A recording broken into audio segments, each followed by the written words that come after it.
నమస్తే Kiran TV live ప్రేక్షకులకి స్వాగతం. ప్రస్తుతం మనతో పాటు ఉన్నారు ప్రముఖ ఆధ్యాత్మికవేత్త, అధర్వణ వేద పండితులు డాక్టర్ ప్రొఫెసర్ ముల్లపూడి సత్యనారాయణ గారు. నమస్కారం గురు. నమస్కారం అండి స్వప్న మేడం గారు. గురుగారు, ఇప్పుడు నేను అడగపోయేది స్వచ్ఛమైన ప్రేమ ఉన్న వాళ్ళకే గురుగారు. ఎందుకంటే చాలా మంది ప్రేమికులు వాళ్ళు ఎన్నో ఏళ్ల నుండి, కొందరు 5 నుండి 7 ఏళ్ల దాకా ప్రేమించుకున్న వాళ్ళు కూడా ఉంటారు. కానీ చిన్న విషయాలకి, లేకపోతే ఈగోల వల్ల అవనియండి, లేకపోతే ఒకళ్ళ ప్రొఫెషన్ ఒకళ్ళు గొప్ప, నేను గొప్ప నేను గొప్ప అన్న దానికి అవనియండి, ఇలా చిన్న చిన్న సమస్యలతో విడిపోతూ ఉంటారు. సో అసలు ఆ గొడవలు రాకుండా వీళ్ళ ప్రేమ పెళ్లి దాకా వెళ్ళటానికి ఏదైనా మార్గం తెలియజేస్తారా గురుగారు? తప్పకుండా అమ్మా. కొత్తగా 7 సంవత్సరాల లవ్, 5 సంవత్సరాల లవ్ అనేది మినిమం లవ్. అది పెద్ద దీర్ఘకాలిక ప్రేమ కాదు. 24 సంవత్సరాలు 30 సంవత్సరాలు కాపురం చేసుకున్న దంపతులే టెంపరీగా అమెరికాలో విడిపోయి 7 సంవత్సరాలు అవుతుంది. 7 సంవత్సరాలు అయిన తర్వాత గురుగారు, నా భర్త నాకు కావాలండి, నన్ను గానగాపురం తీసుకెళ్ళండి అని ఫోన్ చేశారు అమెరికా నుంచి. తప్పకుండా అమ్మా, గానగాపురం వెళ్ళడం అంటే మామూలుగా ఏదో యాత్రకి వెళ్ళినట్టు రాకూడదమ్మా. కొన్ని రూల్స్ ఉంటాయి. మరి నాకు కూడా వచ్చేవాళ్ళు, మిగతా వాళ్ళు అందరూ ఏంటంటే మామూలుగా తీసుకెళ్ళిపోతారు, చెప్పులు వేసుకొని వెళ్ళిపోయి. మనం చెప్పులు వేయనివ్వం. ఒక్క గానగాపురంలో బృందావనంలో వేయకూడదు. రాధాకృష్ణులు తిరిగిన ప్లేస్ బృందావనం. మన గురుదేవులైనటువంటి దత్తాత్రేయ స్వాముల వారు తిరిగిన ప్లేసు గానగాపురం. తిరుమలలో నారాయణవనం లవర్స్ స్పాట్ నారాయణవనం. పద్మావతి శ్రీనివాసుడు ఇద్దరు కలుసుకునేది. Nidhivan Radhakrishna lovers spot, meeting place అది. ఈ ప్లేసుల్లోకి అందరూ వెళ్ళలేరు కాబట్టి తప్పకుండా ప్రేమల్లో విడిపోయిన వాళ్ళు, నిజమైన, మీరు ఒక మంచి పదం వాడారు, స్వచ్ఛమైన ప్రేమని. కరెక్ట్. అది స్వచ్ఛమైన ప్రేమ ఉన్నటువంటి వాళ్ళు, వాళ్ళకి తప్పకుండా ఆ స్వామి కలుపుతాడు. ఎందుకంటే గురుగారు, మెయిన్ ఎందుకు చెప్తున్నా అంటే ఈ జనరేషన్లో చాలా మంది స్టూడెంట్సే సూసైడ్ చేసుకున్న వాళ్ళు కూడా ఉంటున్నారు. వాళ్ళ అమ్మా నాన్న గురించి ఆలోచించక కేవలం ఈ ప్రేమలో విఫలమయ్యామని చెప్పి సూసైడ్ దాకా వెళ్ళిపోవటం, లేకపోతే పిచ్చోళ్ళు అయిపోవటం, వాళ్ళ లైఫ్ని స్పాయిల్ చేసుకుంటున్నారు. సో అలాంటి వారి కోసమే మెయిన్గా ఏదైనా ఒక మంత్రం ఉంటే చెప్తారు అని చెప్పి ఖచ్చితంగా మనం హెల్ప్ చేద్దాం. అయితే చిన్న క్లారిఫికేషన్ ఇవ్వాలి వీళ్ళందరికీ కూడా. ఈ టీనేజ్లో ప్రేమ అని ప్రేమిస్తున్నారు కదా, 17 సంవత్సరాల నుంచి కాలేజీలో ప్రేమ. అలాగే కొంతమంది 25 years తర్వాత ప్రేమిస్తారు, తర్వాత మెచ్యూరిటీ వచ్చేస్తుంది అప్పటికి. ఇలా ఏదో ఒక స్టేజ్లో ప్రేమిస్తారు కదా, దీన్ని ప్రేమ అనరమ్మ. మానవులు దాన్ని ప్రేమ అనరు, ఇన్ఫాక్చుయేషన్ అంటారు. ఎవరిననాలి ప్రేమ అని? ఓన్లీ రాధాకృష్ణులకి మాత్రమే అది ప్రేమ. ఓన్లీ తల్లి బిడ్డలకు మాత్రమే ప్రేమ అంటాం. తల్లిదండ్రుల తల్లి కొడుకు మధ్య ఉండేది ప్రేమ. తండ్రి కొడుకు మధ్య ఉండేది ప్రేమ. ఒక 50 సంవత్సరాలు అయిపోయిన తర్వాత భార్యాభర్తల మధ్య ఉండేదాన్ని ప్రేమ అంటారు. అంటే అవయవాలన్నీ కూడా కృషించిపోవాలి, ఎరెక్టైల్ డిస్ఫంక్షన్ వచ్చేయాలి, కామం పనికిరాదు. అప్పుడు వాళ్ళ మధ్య ఇద్దరు ముసలాళ్ళు అయిపోయారు, కామం పక్కకు పడేయాల, అప్పుడు కలిసి ఉంటే కనుక దాన్ని ప్రేమ అనాలి. అప్పుడు దాకా మనము ప్రేమ అని పదం వాడకూడదు. ఓన్లీ రాధాకృష్ణులకే అది పరిమితం. ఓకే, ఎనీహౌ ఈ యొక్క మన యువకులు పాపం ఈ చిన్న ఏజ్లో ప్రేమికులంతా విడిపోతున్నారు, చచ్చిపోతున్నారు. దానికి ఒకటే ఒక మంత్రం అమ్మ, జోగులాంబ మంత్రం. లంబస్తనీం అంటాం, వికృతాక్షీం, తర్వాత ఘోర రూపాం మహాబలాం ప్రేతాసన సమారూఢాం జోగులాంబాం నమామ్యహం. అంటే జోగులాంబ తల్లి ఎలా ఉంటుంది? ఇదేమో ప్రేమ టాపిక్, మెత్తగా స్మృతి మెత్తగా ఉంది. కానీ మనం మంత్రం ఎవరిది? కాళిక అని, పంచకాళికల్లో ఒకళ్ళు అమ్మవారు. అంటే కాళీ హృదయంలో బియాండ్ ద టైం వెళ్ళిపోతుంది జోగులాంబ. టైం దాటి 4th dimension దాటి ఇస్తుంది. ఇది వేద మంత్రము, దేవి పురాణంలో ఉన్నటువంటిది, దేవి భాగవతంలో ఉన్నటువంటిది, వేదోక్త మంత్రం ఇది. దానికి లింక్డ్ మంత్రం చెప్తాను, ఇది చేసుకునే వాళ్ళు ఇది చేసుకోవచ్చు. లంబస్తనీం వికృతాక్షీం ఘోర రూపాం మహాబలాం.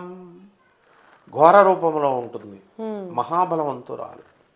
ప్రేతాసన సమారూఢాం, ప్రేతాసనం పైన నుంచొని ఉంటుంది కూర్చొని.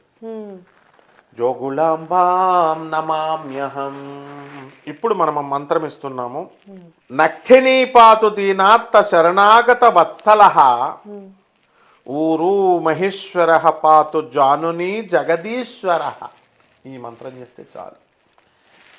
ఈ లవర్స్కి సాధారణంగా ఎందువల్ల విడిపోతున్నాయంటే ఫైనాన్షియల్ ప్రాబ్లమ్స్ వల్ల విడిపోతున్నారు. లవ్ మ్యారేజ్లు చేసుకుంటున్నారు, ఉద్యోగం సరైనది లేదు, యుగోల సంగతి పక్కన పడేసేయండి. ఫస్ట్ పాపం ఆర్థిక ఇబ్బందుల వల్లే మెయిన్ పెళ్ళిళ్ళు చేయరు. ఒకవేళ పెళ్ళిళ్ళు చేసిన కరెంటు బిల్లులు, పాల బిల్లులు ఇవన్నీ కట్టాలి, డబ్బులు లేవు. ప్రేమించేటప్పుడు ఏం చేస్తారు, ఎందువల్ల లవ్లు విడిపోతాయి చెప్తాను. ఫస్ట్ ప్రేమించుకునేటప్పుడు వాళ్ళ నాన్న పర్సు ఇది కొట్టేస్తుంది ఈ అమ్మాయి, వాడేమో వాళ్ళ నాన్న పర్సు వాడు కొట్టేస్తాడు తల్లిదండ్రుల దగ్గర. వీళ్ళిద్దరికి సంపాదన లేదు, ఇంటర్మీడియట్ బచ్చాగాళ్ళు వీళ్ళు. వెళ్ళిపోతారు. అబ్బా నువ్వు రంభవి, నువ్వు ఊర్వశివి అని వర్ణిస్తాడు. వీడు డ్రెస్అప్ బ్రహ్మాండంగా, ఆమె బ్రహ్మాండంగా డ్రెస్అప్ చేసుకుంటారు. సెంట్లు కొట్టుకుని వెళ్తారు ఇద్దరు. రెస్టారెంట్లో కాఫీ షాపుల్లో కూర్చుంటారు. బిర్యానీ ఆడ కాఫీ షాపుల్లో కాఫీలు, డ్రింకులు అన్నీ బిర్యానీ మినిమం అనమాట. పిజ్జా బర్గర్ రోజు తినిపిస్తాడు వాడు. రోజు తినిపించి నువ్వు రంభవి, నువ్వు లేకపోతే నేను బ్రతకలేను, నువ్వు చాలా ఎంత అందగత్తివి అంత అందగత్తివి. ఆమె కూడా అలాగే రెసిప్రొకేషన్ బాగుంది. సరే అయిపోయింది. ఉద్యోగాలు లేవు ఇద్దరికి, రోజు దబ్బుకొచ్చేస్తున్నారు డబ్బులు తల్లిదండ్రులవి. వాళ్ళ నాన్నలు కంగారు పడుతూ ఉంటారు, వాళ్ళ అమ్మ మీదకి అనుమానాలు వెళ్ళిపోతాయి. ఏంటి పెళ్ళం కొట్టేస్తుందా డబ్బులని, లేదా ఇంట్లో ఉన్న ముసలోళ్ళ మీదకి వెళ్ళిపోద్ది అనుమానం. పిల్లల మీద డౌట్ పడరు. సరే పెళ్ళి అయిన తర్వాత అమ్మ ఫస్ట్ రోజున బాగుంటారు, జీతం నెల వచ్చేసరికి జీతం లేదు కదా. వీడి ఇంట్లో రోజు పార్కుల్లో తయారైనట్టు తయారవ్వలేడు కదా, కాఫీ షాపులకి వెళ్తున్నట్టుగా. అప్పుడేమో మంచిగా ట్రిమ్గా తయారై మంచి మంచి బట్టలు వేసుకొని, ఇక్కడ బట్టలు కొనుక్కుందామంటే డబ్బులు లేవు. ఇంట్లో మామూలుగా రోజు తయారవడానికి టైం లేదు, బద్ధకం. అందువలన వీడి బనేంతో వీడు ఉంటాడు, ఆమె నైటీలో ఆమె ఉంటుంది, అందంగా కనబడదు. కనబడిపోయేసరికి నువ్వు నన్ను రంభా వరసి మేనక అనేదానివి అప్పుడు అనేవాడివి, ఇప్పుడు అన్నం లేదని స్టార్ట్ అవుద్ది. అప్పుడు రోజు బిర్యానీ ఇప్పించేదాన్ని, ఏదో ఒకటి వండే అంటాడు. అంటున్నావు నువ్వు, వసే అంటున్నావు, ఏదో ఒకటి వండేయమంటున్నావు, రోజు కూల్ డ్రింక్ ఇచ్చేదానివి నువ్వు, ఇవ్వట్లేదు నువ్వు. ఈ రకంగా కంపారిజన్ చేసుకుంటారు, స్టార్ట్ అవుతాయి. చిన్నపిల్లల మెంటాలిటీ కాబట్టి వెంటనే పెళ్ళైనా వెంటనే విడిపోతారు. అదొకటి. వీడేం చేస్తున్నాడు, విల్లాల్లో పెళ్ళి అవగానే విల్లాలు అపార్ట్మెంట్లో పెడుతున్నాడు. అపార్ట్మెంట్ కొంతవరకు పర్లేదు, విల్లాలు గెటెడ్ కమ్యూనిటీ అందులో పడేస్తున్నాడు. తీసేయగానే ఆ ఎదురింటి వాళ్ళు వచ్చి వీళ్ళకి ఏవో చెప్తారు, పక్కింటి వాళ్ళు, మీ అత్తగారు ఎందుకు, మేము హాయిగా మేము ఇద్దరమే ఉంటున్నాం, మీరు కూడా ఇద్దరే ఉండండి, ఇలాంటివి నేర్పిస్తారు. దీనివల్ల వీళ్ళ ప్రేమ భగ్నం అవుతుంది.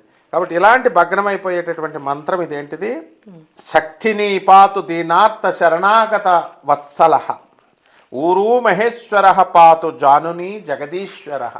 ఈ మంత్రాన్ని 41 రోజుల పాటు 108 సార్లు కనుక పారాయణ చేసుకుంటే పరస్పరం ఆకర్షణ కలుగుతుంది, ఎఫినిటీ కలుగుతుంది ఇద్దరిలో. మెంటల్ అండ్ టెంపరా లెవెల్స్ పెరుగుతాయి. పెరిగి ఆ అమ్మాయి చెప్పేది వింటాడు వీడు. మ్యూచువల్ అట్రాక్షన్ కలుగుతుంది, మ్యూచువల్గా రెస్పెక్ట్ పెరుగుతుంది, మ్యూచువల్గా తర్వాత ఒకళ్ళొకళ్ళు గౌరవించుకుంటారు, మ్యూచువల్ కాన్ఫిడెన్స్ పెరుగుతుంది. అండ్ బ్రహ్మాండంగా ఈ మంత్ర ప్రభావం వల్ల వాళ్ళ కాపురం అంతా మంచిగా ఉంటుంది. అండ్ 7 సంవత్సరాల నుంచి వెళ్ళిపోయినటువంటి వాడు కూడా వాడు మళ్ళీ ఏ విధంగా అయితే ఇనప మొక్కల్ని ఎలా ఆకర్షిస్తుందో, ఎలా అయితే పరశువేది బంగారాన్ని ఆకర్షిస్తుందో, ఎలా అయితే షిరిడి సాయినాథుడు చెప్పినట్టుగా పిచ్చి కుక్కకు కాలికి దారం కట్టి ఇలా తన దగ్గరికి లాక్కుంటాడో, ఈ మంత్రం దైవాధీనం, మంత్రబద్ధుడై ఉంటాడు. దైవం మంత్రాధీనం, దేవుడు మంత్రానికి బద్ధుడై ఉంటాడు. మంత్రం గురువాధీనం అన్నాడు. మంత్రం గురువు చేతిలో ఉంటుంది. ఈ మంత్రం చేస్తే అలా షిరిడి సాయినాథుడు అలా లాక్కొచ్చేస్తాడు అనమాట. వీళ్ళ ప్రేమ సఫలమవుతుంది. కాబట్టి ఈ మంత్రానికి అంత పవర్ ఉందమ్మా. ఓకే, ఈ మంత్రాన్ని 41 రోజులు రోజుకి 108 సార్లు చేసుకోవాలి అంతే. ఇంకా వాడు వెళ్ళిపోమన్నా అమ్మాయి వెళ్ళదు, ఆ అమ్మాయి వెళ్ళిపోమన్నా వీడు వెళ్ళడు అనమాట. ఈ 41 రోజులు అయితే ఏకపూట భోంచేస్తూ కింద పడుకోవాలంటారు. ఓకే గురుగారు, సో విన్నారు కదా, ఈ మంత్రాన్ని గురుగారు చెప్పినట్లు కనుక చేస్తే మీకు అంతా మంచిగా జరుగుతుందండి. ఇంకా మీరు ఎలాంటి సమస్యతో ఇబ్బంది పడుతున్నా గురుగారిని సంప్రదించాలి అంటే కింద స్క్రోల్ అవుతున్న నెంబర్కి కాంటాక్ట్ అవ్వచ్చు. ధన్యవాదాలు. నమస్కారం గురుగారు. నమస్కారం అమ్మా.